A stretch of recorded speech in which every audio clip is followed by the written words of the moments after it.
ప్రతి పార్టీలో ఎవరో ఒక నాయకుడు మైనస్గా మారుతుంటారు. తాజాగా బీఆర్ఎస్ పార్టీ పరిస్థితి కూడా అసెంబ్లీ సమావేశాలను గమనిస్తే అవే అనిపిస్తున్నాయి. నిజానికి అధికార పార్టీ కాంగ్రెస్ పార్టీని ఇబ్బంది పెడుతూ అసెంబ్లీలో మాట్లాడే సత్తా ఉన్న నాయకులు బీఆర్ఎస్ పార్టీలో చాలానే ఉన్నారు.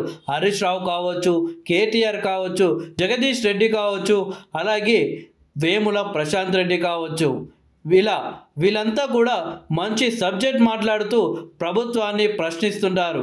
తాజాగా అసెంబ్లీ సమావేశాల్లో సైతం బీఆర్ఎస్ పార్టీకి సంబంధించిన బాధ్యతలంతా హరీష్ రావు అలాగే కేటీఆర్ గారు మోస్తున్నారు.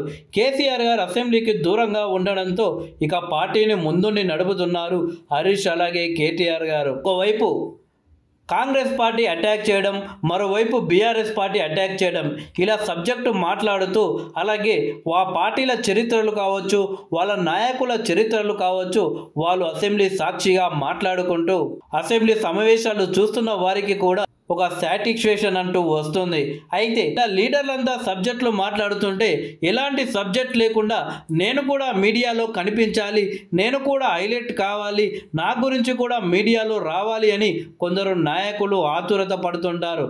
అలాంటి వాళ్ళల్లో ప్రస్తుత ఎమ్మెల్యేల్లో ముందు వరుసలో ఉంటారు పాడి కౌశిక్ రెడ్డి. అదే హుజురాబాద్ నుండి ఈసారి ఎమ్మెల్యేగా గెలిచిన పాడి కౌశిక్ రెడ్డి మొదటిసారి అసెంబ్లీలో అడుగుపెట్టారు. దీంతో ఎలాగైనా హైలైట్ కావాలి, తరచూ వార్తల్లో నిలవాలి అని తన నోటికొచ్చినట్లు మాట్లాడుతున్నారు.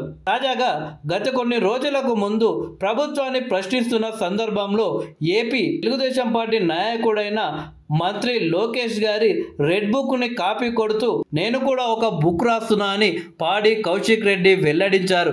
దీంతో నారా లోకేష్ని కాపీ కొడుతున్నావా అంటూ సోషల్ మీడియా వేదికగా కౌశిక్ రెడ్డిని ప్రశ్నించారు. అంతకంటే ముందు వైఎస్ జగన్మోహన్ రెడ్డిని కాపీ కొడుతూ ఇప్పుడు మీరు కొట్టారు, మేము తీసుకుంటున్నాం, మాకు సమయం వస్తుంది, మేము ఇస్తామంటూ అప్పుడు వైఎస్ జగన్మోహన్ రెడ్డిని కాపీ కొట్టడం జరిగింది.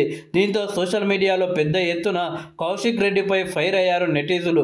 ఇప్పుడు ఏకంగా ఒక అడుగు ముందుకు వేసి మంత్రి సీతక్కపై ఇష్టం వచ్చినట్లు మాట్లాడాడు కౌశిక్ రెడ్డి.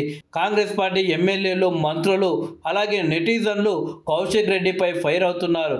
మేనిఫెస్టోలో చెప్పినట్లు బడ్జెట్లో ఆటో డ్రైవర్లకు నిధులు కేటాయించలేదని బీఆర్ఎస్ ఎమ్మెల్యే కౌశిక్ రెడ్డి అన్నారు. మహిళలకు ఉచిత బస్ సౌకర్యం వల్ల ఇబ్బందులు ఉన్నాయనే విషయం సీతక్కకు తెలియదని, సీతక్కకు నాలెడ్జ్ లేదని కౌశిక్ రెడ్డి విమర్శించారు. దీనిపై సీతక్క ఘాటుగా స్పందించారు. ఓట్ల కోసం చస్తా అంటూ బ్లాక్మెయిల్ చేసే నాలెడ్జ్ తనకు లేదన్నారు. కాగా తన వ్యాఖ్యలను వెనక్కి తీసుకున్నట్లు ఆ తర్వాత కౌశిక్ రెడ్డి చెప్పారు.